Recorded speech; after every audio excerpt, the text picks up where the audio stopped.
69,000 शिक्षक भर्ती पर आए डबल बेंच के फैसले के बाद शिक्षकों की नौकरी पर तलवार लटकी है, जिसके चलते अध्यापक परेशान नजर आ रहे हैं।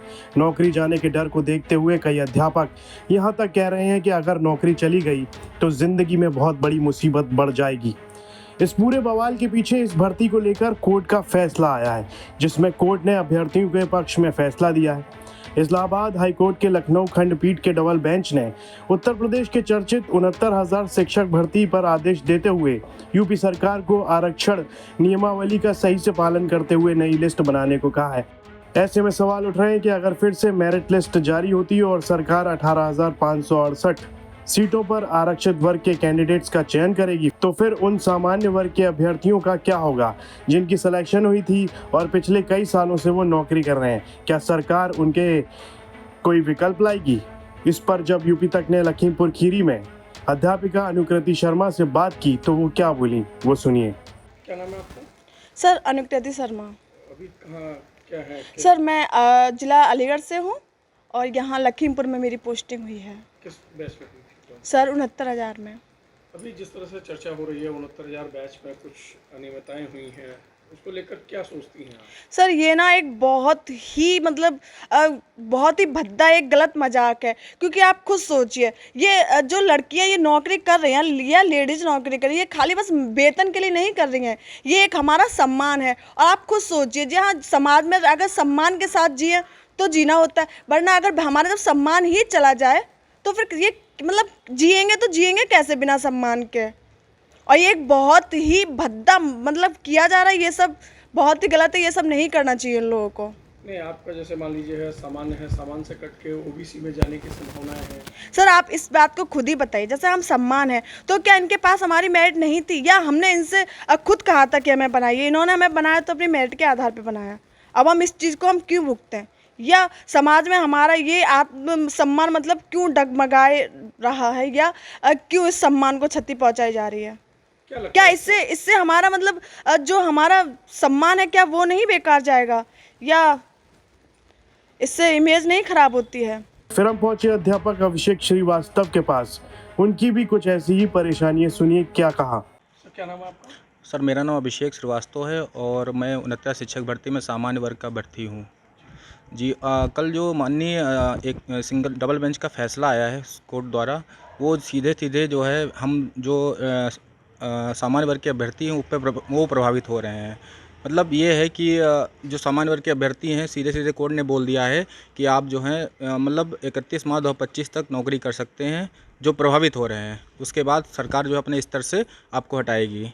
ये एक तरीके का न्यायोचित फैसला नहीं है हमारे हिसाब से, क्योंकि बिना पक्ष हमारे जाने ही इस तरीके के फैसला कोर्ट द्वारा दिया गया है। हमारा पक्ष भी सुनना चाहिए था, क्योंकि हम लोगों की भी बात सुननी चाहिए।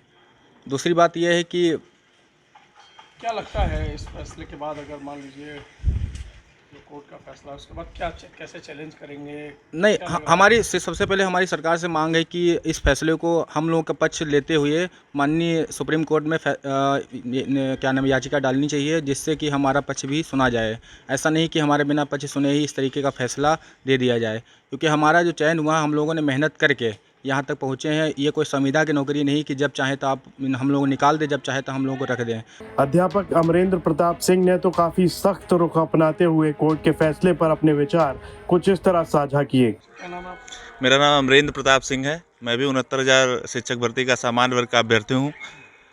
कल 69,000 शिक्षक भर्ती में आए हुए डबल बेंच के आदेश से जो है हमारे सामान्य वर्ग के अभ्यर्थी बहुत से ज़्यादा प्रभावित हो रहे हैं, और कोर्ट ने आदेश दिया है कि मार्च 2025 तक उनको जो है सेवा सत्र पूरा करके उनको जो है बाहर कर दिया जाए। ठीक है, लेकिन मैं बताना चाहूँगा कि बहुत से हमारे ऐसे अभ्यर्थी हैं जिनके परिवार में केवल एक ही नौकरी है, जो बहुत लोन ले करके, ठीक है, बहुत ही परेशानियां झेल करके नौकरी पाए हैं, सारी परीक्षाओं को पास करके, सरकार के मानक को पास करके नौकरी पाए हैं। उसके बाद कोर्ट के द्वारा ऐसा आदेश दे दिया गया है जिससे वो भर्ती से बाहर हो जाएंगे, तो ये किसी के लिए भी जो है कष्टकारी होगा। चाहे वो कोई भी व्यक्ति हो, सबके लिए जो है दिक्कत होगी, ठीक है। और मैं चाहूँगा सरकार जो है सभी के साथ खड़ी हुई है। सभी ओबीसी, चाहे वो ओबीसी, एससी, एसटी, सामान्य वर्ग का कोई भी अभ्यर्थी हो, कल सरकार के जो है अधिकारियों के साथ एक बड़ी मीटिंग योगी आदित्यनाथ जी ने बुलाई है। और मैं पूरा दावे के साथ कहता हूँ कि सरकार जो है किसी का अहित नहीं करेगी और सबके साथ जो है उचित जो है निर्णय जो भी होगा वो लेगी। अब आपको ये बता दें कि आखिर कट ऑफ मार्क्स और मेरिट लिस्ट पर क्यों हंगामा मचा है और आरक्षण की किस नियमावली का पालन नहीं किया गया है। दावों और रिपोर्ट्स की माने तो 69,000 शिक्षक भर्ती मामले में सरकार ने परीक्षा होने तक कट ऑफ लिस्ट जारी नहीं की थी। परीक्षा के अगले दिन कट ऑफ लिस्ट जारी हुई। ऐसे में मेरिट लिस्ट में सामान्य वर्ग का कट ऑफ 67.11 और ओबीसी का कट ऑफ 66.73 रखा गया। नतीजों के बाद लगभग 1000 अभ्यर्थी हाईकोर्ट पहुंचे और दावा किया गया कि प्रश्न पत्र में एक सवाल गलत था, यानी अभ्यर्थियों को एक नंबर गलत तरीके से मिला। जांच हुई तो आरोप सही पाए गए। तब हाईकोर्ट ने कहा कि जितने अभ्यर्थी कोर्ट आए थे उनके एक नंबर बढ़ाए जाएं। इसके बाद कुछ अभ्यर्थियों ने दावा किया कि आरक्षण देने में अनियमितता हुई है, जिसके बाद मामला एक बार फिर फंस गया।